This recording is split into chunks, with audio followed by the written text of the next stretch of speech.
ह्या काही गोष्टी मी माझ्या केसांना कधीही करणार नाही आणि त्या कोणत्या आहेत? ओले केस ज्यादा वेळ तसेच ठेवायचे नाहीयेत. कारण ओले केस जर तुम्ही ज्यादा वेळ तसेच ठेवले तर त्यांचा व्हॉल्यूम निघून जातो आणि नंतर केस खूप जास्त चपटे होतात.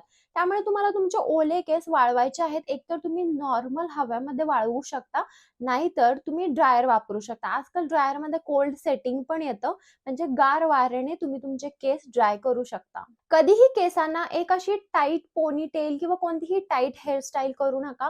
जेव्हा पण तुम्ही टाईट हेअरस्टाईल किंवा टाईट पोनीटेल करता, तेव्हा तुमचे केस तुटले जातात आणि नंतर जेव्हा पण तुम्ही टाईट जिथे ओढ बसते केसांना, तिथले केस हळू निघत जातात आणि तिथे टक्कल येतं. केस घाण झाल्यावर आपण शॅम्पू लगेच करतो, पण तुम्ही तुमचा शॅम्पू जर लगेच वॉश करत असाल, तर त्या शॅम्पू लावून तुमचे जे हेअर वॉश असेल, तो व्यवस्थित होणार नाही.